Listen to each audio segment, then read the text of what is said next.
నమస్తే, ప్రజాభవన్ దగ్గర ఉన్నాం. సో ఇక్కడ ల్యాండ్ ఇష్యూల మీద పెద్ద ఎత్తున ఈ అప్లికేషన్లు వస్తూ ఉన్నాయి. మరి ప్రభుత్వం ఈ ల్యాండ్ ఇష్యూల మీద ఏ చర్చ తీసుకోబోతుందో అర్థం కావట్లేదు. ఏందమ్మా మీ సమస్య? మాది ఇది బుక్ ఎక్కాలి, కొత్తది ఇట్లా రావాలి, ఇదే వచ్చుడు ఇట్లా రావాలి, చెప్పయ్యా ఇట్లా రావాలి బుక్కు. ఈ పాత బుక్ల మీకు ఉందా? ఉన్నది 31 గుంట, పాత బుక్ల 31 గుంట ఉంది. ఓ వెనకాడిది మా మామలు సంపాదించింది, మా మామూలు అయ్యలు సంపాదించిన భూమి. ఇలా అయ్యలు కొత్త దాంట్లో ఎక్కలే, ధర్నిలా ఇది వస్తలేదు. 2 నెంబర్లు పెడితే ఒక్క నెంబర్ ఎక్కింది, ఒకటే నెంబర్ ఎక్కింది. 31 ఎందుకు ఎక్కుతలేదు సార్ అంటే ఎక్కుతుంది 4 ఏళ్ళ సంది. ఇగో ఈ పాత బుక్ 4 ఏళ్ళ వచ్చి కొత్త బుక్ ఇది ఎక్కాలంటే ఎన్నిసార్లు పెట్టి స్పీడే వస్తుంది. ఎందుకు మరి ఎందుకు ఎక్కిస్తలేమంటే ఎక్కిస్తాం వస్తుంది అంటుండు. మండలంలో లంచ కొడుకు లంచం తిన్నాడు ఆడు, పాండుగాడని ఉన్నాడు సారుగాడు. పాండట వాడు చేసేటాడు, ఈ బుక్కులు చేసే ఇటు పంపిస్తేనే అవుతుందట. ఆ లంచ కొడుకు 4 సంవత్సరాల నుంచి 40,000 ఇచ్చినాం వానికి. కలెక్టర్ దగ్గర పోయినాం పోతే ఏమన్నాడంటే ఇది మా వల్ల కాలేదు, ఎండి ఆఫీస్ కాడ అయింది, ఇది అడగండి అన్నాడు. ఎందుకు వస్తుందంటే మళ్ళీ ఏం చేస్తే మళ్ళీ అప్లై చేసుకోమన్నారు. మళ్ళీ ఎన్నిసార్లు అప్లై చేసినా గట్టినే వస్తుంది. మా భూమి మీద మేము ఉన్నాం సార్, మా మీద మా ల్యాండ్ ఉన్నది.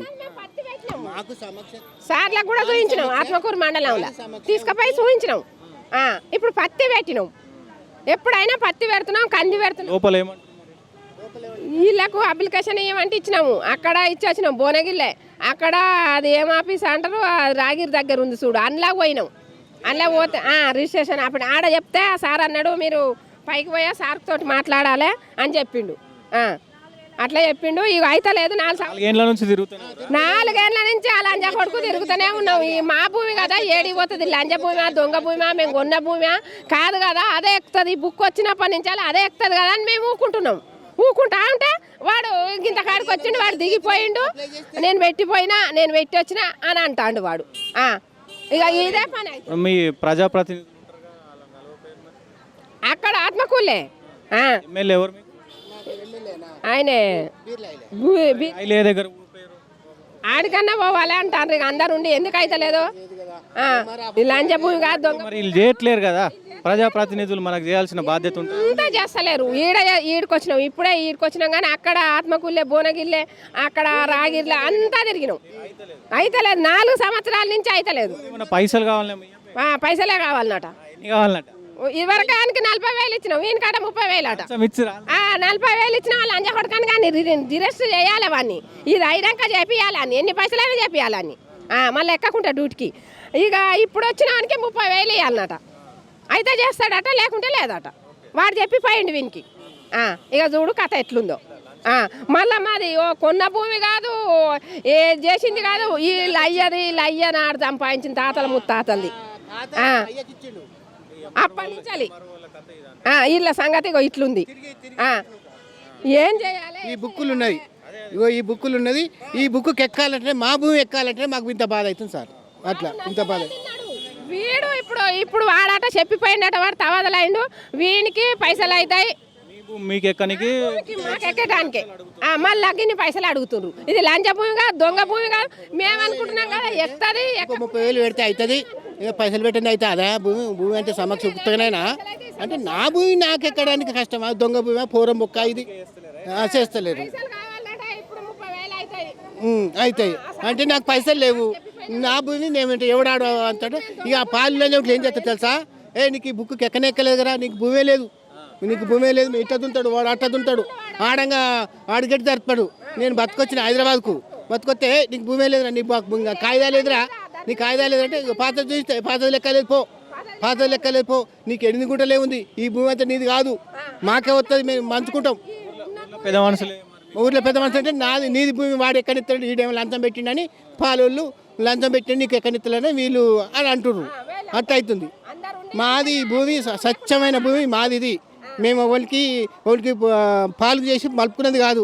మాయ నాకు ఇచ్చిపోయింది, చచ్చిపోయింది, 30 ఏళ్ళే మా నాన్న చచ్చిపోయి. ఇది నాకు కూడా ఎక్కి చాలా రోజులు అవుతుంది, 20-25 ఏళ్ళు అవుతుంది నాకు ఎక్కి. నా అమ్మంగా మిలిగిందే నాకు ఎక్కాలని నా బాధపడుతున్నా. పాలు ఎందుకు ఇవాళ నేను ఎందుకు తప్పినవారు అంటే మళ్ళీ జరుపుతుండు, నేను పట్నం రాగానే మళ్ళీ జరుపుతుండు. చాలా కష్టం అవుతుంది. మరి పాలోడు ఏమన్నా వీళ్ళకు లంచం ఇచ్చి చెయ్యొద్దు, వీడు పట్నం పోయిండు, వానికి ఏం లేకుండా చేద్దామన్నా ఎట్లున్నా సార్ ఇది నాకైతే న్యాయం చేయాలి మీరు. అదే వచ్చింది బాధ అవుతుంది. తిరగలేక 4 సంవత్సరాల నుంచి తిరిగి వస్తున్నాం. 4 సంవత్సరాలు. ఆ లంజా కొడుకు పాండాని ఉన్నాడు. ఆ లంజా కొడుకు దిగిపోయి 4 లక్షలు 40,000 ఇచ్చినాం వానికి. వాడిని ఉంచనే వద్దు, ఇది అయినాక వాడిని తీసేయాలి. వాడిని చెప్పు కూడా వీకి కొడతాను పోయి అయినా అంటే అంటుండు కదా, ఇగో సార్కు కొన్ని పైసలు ఇవ్వాలి, ఇస్తే ఎక్కిస్తాడని అంటారు అక్కడ మండలంలో మా భూమికెళ్ళ. ఇక్కడ అంటారు ఇప్పుడు పంపిస్తాము అని అంటారు. ఇప్పుడే ఇచ్చినాం, ఇక్కడికి వచ్చినాము మేము. ఇన్ని రోజుల దాకా రాలే ఇక్కడ. మీరు పైకి పోండి, మీది లంచ భూమిగా దొంగ భూమిగా మీరు ఇప్పటిదాకా ఎందుకు కూకున్నారు, ఇప్పటికే చాలా టైం అయింది, సపడాక పోండి అనే మా ఊరోళ్ళు అంటారు. ఆంది భూమి మేము వచ్చి కలిసినాం, మేము చేసినాం. ఆమె వచ్చి కూడా నా పెండ్లయ్యి కూడా 50 సంవత్సరాలు, నా పెండ్లయ్యి కూడా 50 సంవత్సరాలు అయినాక వాళ్ళు ఆగబడితే ఆగుతారు, లేకుంటే జరుపుతామంటారు అందరు ప్రజలు ఉండి. ఆమె వచ్చి నుంచి మేము మస్తు సార్లు వచ్చినాం ఇండ్లకు, అది మీది కాదు భూమి అని అంటే ఆగుతుండ్రు, లేకుంటే ఇది కాదు ఇది మాదే. నాకు ఈడంగా తవ్వుందిరా, ఈడంగా తవ్వుంది, నీ మషమ్మ కాడ కొబ్బరికాయ కొట్టేది ఉండే, నీ ఈడంగా పోయి కొడతా, నువ్వేం బిక్తావు, నీ బుక్ ఏది, నీ రికార్డ్ ఏది, ఓ బెదిరించాడు వాడు. వాడు వెళ్ళేసి ఆఫీసర్, వాడు పెద్ద కథ మా మందిని ముంచి సంపాదించి డబ్బు వాడికి లంచం ఏ పాటు పెట్టిండో, నీకు ఈ బుక్ ఎక్కకుంటే ఇంకా మాకైతే అన్నట్టు ముచ్చట చెప్పిండు వాడు. సో ఇది పరిస్థితి. గతంలో ధరణి చేసిన మోసాలు, ధరణి వల్ల జరిగిన అన్యాయాలు అన్నీ కావు. సో వీళ్ళ పరిస్థితి ఏందో మరి ప్రభుత్వం చూడాలి.